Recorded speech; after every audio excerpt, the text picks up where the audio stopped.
बृहस्पतिवार व्रत कथा। भारतवर्ष में एक प्रतापी और दानी राजा राज करता था। वह नित्य गरीबों और ब्राह्मणों की सहायता करता था। यह बात उसकी रानी को अच्छी नहीं लगती थी। वह न ही गरीबों को दान देती, न ही भगवान का पूजन करती थी और राजा को भी दान देने से मना किया करती थी। एक दिन राजा शिकार खेलने वन को गए हुए थे तो रानी महल में अकेली थी। उसी समय बृहस्पति देव साधु वेश में राजा के महल में भिक्षा के लिए गए और भिक्षा मांगी। रानी ने भिक्षा देने से इनकार किया और कहा, हे साधु महाराज, मैं तो दान पुण्य से तंग आ गई हूँ। मेरा पति सारा धन लुटाता रहता है। मेरी इच्छा है कि हमारा धन नष्ट हो जाए, फिर न रहेगा बांस न बाजेगी बांसुरी। साधु ने कहा, देवी तुम तो बड़ी विचित्र हो।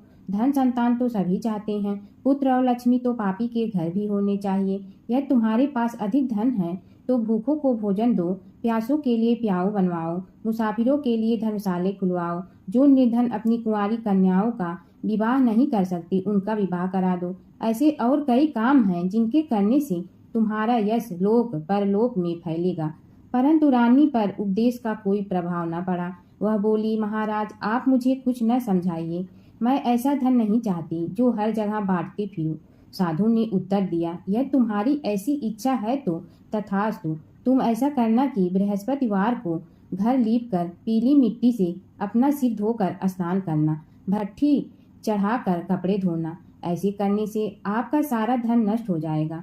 इतना कहकर वह साधु महाराज वहां से अंतर ध्यान हो गए। साधु के अनुसार कई बातों को पूरा करते हुए रानी को केवल 3 बृहस्पतिवार ही बीते थे कि उसकी समस्त धन संपत्ति नष्ट हो गई। भोजन के लिए राजा का परिवार तरसने लगा। तब एक दिन राजा ने रानी से बोला कि हे रानी, तुम यहीं रहो, मैं दूसरे देश को जाता हूँ, क्योंकि यहाँ पर सभी लोग मुझे जानते हैं, इसलिए मैं कोई छोटा कार्य नहीं कर सकता। ऐसा कहकर राजा परदेश चला गया। वहाँ वह जंगल से लकड़ी काट कर लाता और शहर में बेचता। इस तरह वह अपना जीवन व्यतीत करने लगा। यह राजा के परदेश जाते ही रानी और दासी दुखी रहने लगी। एक बार जब रानी और दासी को 7 दिन तक बिना भोजन के रहना पड़ा तो रानी ने अपनी दासी से कहा, हे दासी, पास ही के नगर में मेरी बहन रहती है, वह बड़ी धनवान है, तू उसके पास जा और कुछ ले आ ताकि थोड़ी बहुत गुजर बसर हो जाए। दासी रानी की बहन के पास गई। उस दिन गुरुवार था और रानी की बहन उस समय बृहस्पतिवार व्रत की कथा सुन रही थी। दासी ने रानी की बहन को अपनी रानी का संदेश दिया, लेकिन रानी की बड़ी बहन ने कोई उत्तर नहीं दिया। जब दासी को रानी की बहन से कोई उत्तर नहीं मिला तो वह बहुत दुखी हुई और उसे क्रोध भी आया। दासी ने वापस आकर रानी को सारी बात बता दी। सुनकर रानी ने अपने भाग्य को कोसा। उधर रानी की बहन ने सोचा कि मेरी बहन की दासी आई थी, परंतु मैं उससे नहीं बोली, इससे वह बहुत दुखी हुई होगी। कथा सुनकर और पूजन समाप्त करके वह अपनी बहन के घर आई और कहने लगी, हे बहन, मैं बृहस्पतिवार का व्रत कर रही थी। तुम्हारी दासी मेरे घर आई थी, परंतु जब तक कथा होती है तब तक न तो उठते हैं और न ही बोलते हैं, इसलिए मैं नहीं बोली। कहो दासी क्यों गई थी? रानी बोली, बहन तुमसे क्या छिपाऊं, हमारे घर में खाने तक को अनाज नहीं था। ऐसा कहते कहते रानी की आंखें भर आई। उसने दासी समेत पिछले 7 दिनों से भूखे रहने तक की बात अपने बहन को विस्तार पूर्वक सुना दी। रानी की बहन बोली, देखो बहन, भगवान बृहस्पति देव सबकी मनोकामना को पूर्ण करते हैं। देखो, शायद तुम्हारे घर में अनाज रखा हो। पहले तो रानी को विश्वास नहीं हुआ, पर बहन के आग्रह करने पर उसने अपनी दासी को अंदर भेजा तो उसे सचमुच अनाज से भरा एक घड़ा मिल गया। यह देखकर दासी को बड़ी हैरानी हुई। दासी रानी से कहने लगी, हे रानी, जब हमको भोजन नहीं मिलता तो हम व्रत ही तो करते हैं, इसलिए क्यों न इनसे व्रत और कथा की विधि पूछ लिया जाए ताकि हम भी व्रत कर सके। तब रानी ने अपनी बहन से बृहस्पतिवार व्रत के बारे में पूछा। उसकी बहन ने बताया, बृहस्पतिवार के व्रत में चने की दाल और मुनक्का से विष्णु भगवान का केले की जड़ में पूजन करें तथा दीपक जलाएं, व्रत कथा सुने और पीला भोजन ही करें। इससे बृहस्पति देव प्रसन्न होते हैं। व्रत और पूजन विधि बताकर रानी की बहन अपने घर को लौट गई। 7 दिन के बाद जब गुरुवार आया तो रानी और दासी ने व्रत रखा। घुड़साल में जाकर चना और गुड़ लेकर आई, फिर उससे केले की जड़ तथा विष्णु भगवान का पूजन किया। अब पीला भोजन कहाँ से आए, इस बात को लेकर दोनों बहुत दुखी थी। क्योंकि उन्होंने व्रत रखा था, इसलिए बृहस्पति देव उनसे प्रसन्न थे। इसलिए वे एक साधारण व्यक्ति का रूप धारण कर 2 थालों में सुंदर पीला भोजन दासी को दे गए। भोजन पाकर दासी प्रसन्न हुई और फिर रानी के साथ मिलकर भोजन ग्रहण किया। उसके बाद वे सभी गुरुवार को व्रत और पूजन करने लगी। बृहस्पति भगवान की कृपा से उनके पास फिर से धन संपत्ति आ गई, परंतु रानी फिर से पहले की तरह आलस करने लगी। तब दासी बोली, देखो रानी, तुम पहले भी इस प्रकार का आलस करती थी। तुम्हें धन रखने में कष्ट होता था, इस कारण सभी धन नष्ट हो गया। और अब जब भगवान बृहस्पति की कृपा से धन मिला है तो तुम्हें फिर से आलस क्यों आता है? रानी को समझाते हुए दासी कहती है कि बड़ी मुसीबतों के बाद हमने यह धन पाया है, इसलिए हमें दान पुण्य करना चाहिए, भूखे मनुष्यों को भोजन कराना चाहिए और धन को शुभ कार्यों में खर्च करना चाहिए, जिससे तुम्हारे कुल का यश बढ़ेगा, स्वर्ग की प्राप्ति होगी और पितृ प्रसन्न होंगे। दासी की बात मानकर रानी अपना धन शुभ कार्यों में खर्च करने लगी, जिससे पूरे नगर में उसका यश फैलने लगा। बृहस्पतिवार व्रत कथा के बाद श्रद्धा के साथ आरती की जानी चाहिए। इसके बाद प्रसाद बांटकर उससे ग्रहण करना चाहिए। एक दिन राजा दुखी होकर जंगल में एक पेड़ के नीचे आसन जमा कर बैठ गया। वह अपनी दशा को याद करके व्याकुल होने लगा। बृहस्पतिवार का दिन था। एकाएक उसने देखा कि निर्जन वन में एक साधु प्रकट हुआ। वह साधु भेष में स्वयं बृहस्पति देवता थी। लकड़हारे के सामने आकर बोले, हे लकड़हारे, इस सुनसान जंगल में तू चिंतामग्न क्यों बैठा है? लकड़हारे ने दोनों हाथ जोड़कर प्रणाम किया और उत्तर दिया, महात्मा जी, आप सब कुछ जानते हैं, मैं क्या कहूँ? यह कहकर रोने लगा और साधु को अपनी आत्मकथा सुनाई। महात्मा जी ने कहा, तुम्हारी स्त्री ने बृहस्पति के दिन बृहस्पति भगवान का निरादर किया है, जिसके कारण रुष्ट होकर उन्होंने तुम्हारी यह दशा कर दी है। अब तुम चिंता को दूर करके मेरे कहने पर चलो तो तुम्हारे सब कष्ट दूर हो जाएंगे और भगवान पहले से भी अधिक संपत्ति देंगे। तुम बृहस्पति के दिन कथा किया करो, 2 पैसे चना मुनक्का लाकर उसका प्रसाद बनाओ और शुद्ध जल से लोटे में शक्कर मिलाकर अमृत तैयार करो। कथा के पश्चात अपने सारे परिवार और सुनने वाले प्रेमियों में अमृत व प्रसाद बांट कर आप भी ग्रहण करो। ऐसा करने से भगवान तुम्हारी सब मनोकामनाएं पूरी करेंगे। साधु के ऐसे वचन सुनकर लकड़हारा बोला, हे प्रभु, मुझे लकड़ी बेचकर इतना पैसा नहीं मिलता जिससे भोजन के उपरांत कुछ बचा सकूं। मैंने रात्रि में अपनी स्त्री को व्याकुल देखा है, मेरे पास कुछ भी नहीं जिससे मैं उसकी खबर मंगा सकूं। साधु ने कहा, हे लकड़हारे, तुम किसी बात की चिंता मत करो। बृहस्पति के दिन तुम रोजाना की तरह लकड़ियां लेकर शहर को जाओ। तुमको रोज से दुगना धन प्राप्त होगा, जिससे तुम भली भांति भोजन कर लोगे तथा बृहस्पति देव की पूजा का सामान भी आ जाएगा। इतना कहकर साधु अंतर ध्यान हो गया। धीरे धीरे समय व्यतीत होने पर फिर वही बृहस्पतिवार का दिन आया। लकड़हारा जंगल से लकड़ी काट कर किसी शहर में बेचने गया। उसे उस दिन और दिन से अधिक पैसा मिला। राजा ने चना गुड़ आदि लाकर गुरुवार का व्रत किया।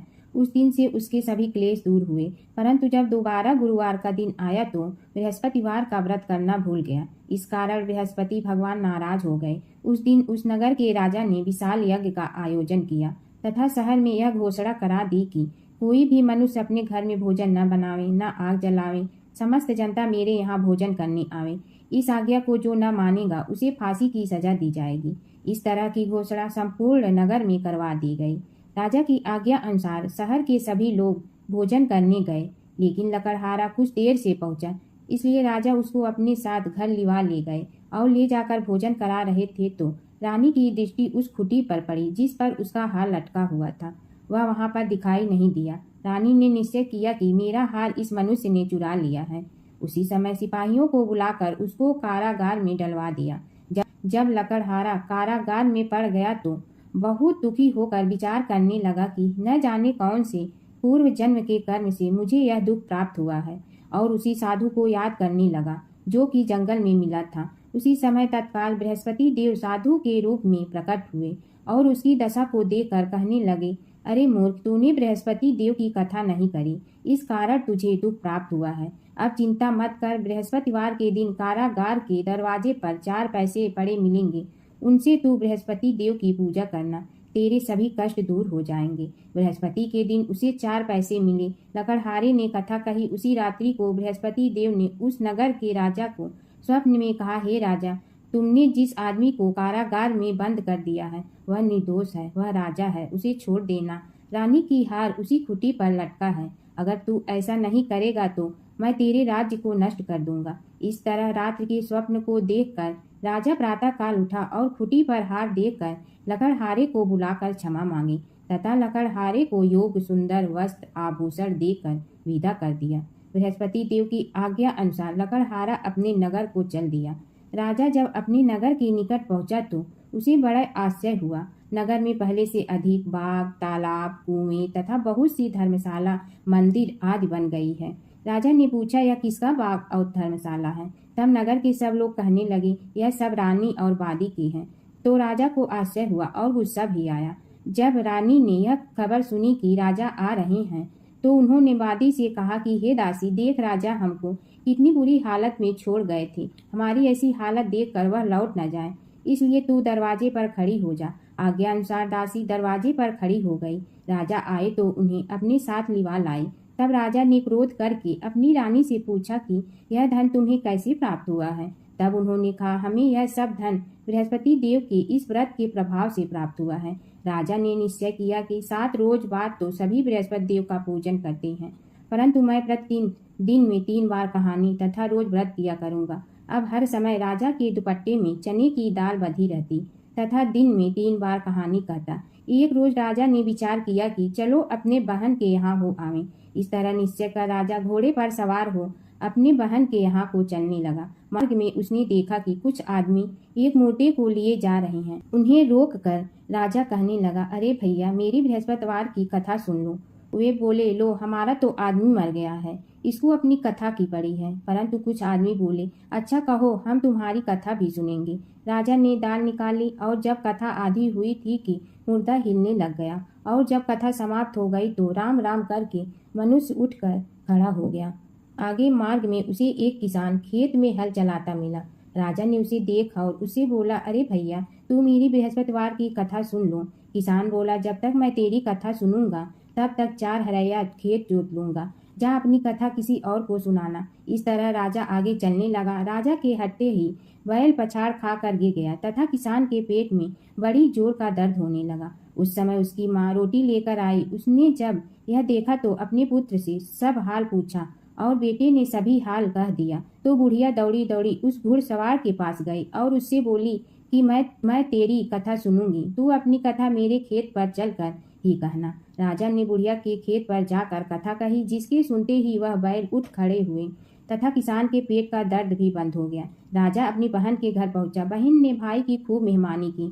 दूसरे रोज प्रातःकाल राजा जगा तो वह देखने लगा कि सब लोग भोजन कर रहे हैं। राजा ने अपनी बहन से कहा, ऐसा कोई मनुष्य है जिसने भोजन नहीं किया हो? मेरी बृहस्पतिवार की कथा सुन ले। बहन बोली, हे भैया, यह देश ऐसा ही है कि पहले यहाँ लोग भोजन करते हैं, बाद में अन्य काम करते हैं। अगर कोई पड़ोस में हो तो देखाऊं। वह ऐसा कहकर देखने चली गई, परंतु उसे कोई ऐसा व्यक्ति नहीं मिला जिसने भोजन न किया हो। अतः वह एक कुम्हार के घर गई। उसका लड़का बीमार था। उसे मालूम हुआ कि उनके यहाँ 3 रोज से किसी ने भोजन नहीं किया है। रानी ने अपने भाई की कथा सुनने के लिए कुम्हार से कहा। वह तैयार हो गया। राजा ने जाकर बृहस्पतिवार की कथा कही, जिसको सुनकर उसका लड़का ठीक हो गया। अब तो राजा की प्रशंसा होने लगी। एक रोज राजा ने अपनी बहन से कहा कि हे बहन, हम अपने घर को जाएंगे, तुम भी तैयार हो जाओ। राजा की बहन ने अपनी सास से कहा। सास ने कहा, हाँ चली जा, परंतु अपने लड़के को मत ले जाना, क्योंकि तेरे भाई के कोई औलाद नहीं है। बहन ने अपने भैया से कहा, हे भैया, मैं तो चलूंगी पर कोई बालक नहीं जाएगा। राजा बोला, जब कोई बालक नहीं चलेगा तब तुम ही क्या करोगी? बड़े दुखी मन से राजा अपने नगर को लौट आया। राजा ने अपनी रानी से कहा, हम निर्वंशी हैं, हमारा मुंह देखने का धर्म नहीं है और कुछ भोजन आज नहीं किया। रानी बोली, हे प्रभु, बृहस्पति देव ने हमें सब कुछ दिया है, वह हमें औलाद अवश्य देंगे। उसी रात को बृहस्पति देव ने राजा के स्वप्न में कहा, हे राजा, उठ, सभी सोच त्याग दे, तेरी रानी गर्भ से है। राजा की यह बात सुनकर बड़ी खुशी हुई। 9वें महीने में उसके गर्भ से एक सुंदर पुत्र पैदा हुआ। तब राजा बोला, हे रानी, स्त्री बिना भोजन के रह सकती है, परंतु बिना कहे नहीं रह सकती। जब मेरी बहन आवे तुम उससे कुछ कहना मत। रानी ने सुनकर हाँ कर दिया। जब राजा की बहन ने यह शुभ समाचार सुना तो वह बहुत खुश हुई तथा बधाई लेकर अपने भाई के यहाँ आई। तभी रानी ने कहा, घोड़ा चढ़कर तो नहीं आई, गधा चढ़ी आई। राजा की बहन बोली, भाभी, मैं इस प्रकार न कहती तो तुम्हें औलाद कैसे मिलती? बृहस्पति देव ऐसे ही हैं, जैसे जिसके मन में कामनाएं होती हैं सभी को वो पूर्ण करते हैं। जो सद्भावना पूर्वक बृहस्पतिवार का व्रत करता है, एवं कथा पढ़ता है अथवा सुनता है, दूसरों को सुनाता है, बृहस्पति देव उसकी सभी मनोकामनाएं पूर्ण करते हैं। भगवान बृहस्पति देव उसकी सदैव रक्षा करते हैं। संसार में जो मनुष्य सद्भावना से भगवान जी का पूजन व्रत सच्चे हृदय से करते हैं तो उनकी सभी मनोकामनाएं पूर्ण करते हैं। जैसी सच्ची भावना से रानी और राजा ने उनकी कथा का गुणगान किया तो उनकी सभी इच्छाएं बृहस्पति देव जी ने पूर्ण की थी। इसलिए पूर्ण कथा सुनने के बाद प्रसाद लेकर जाना चाहिए, हृदय से उसका मनन करते हुए जयकारा बोलना चाहिए। बोलो बृहस्पति भगवान की जय, विष्णु भगवान की जय।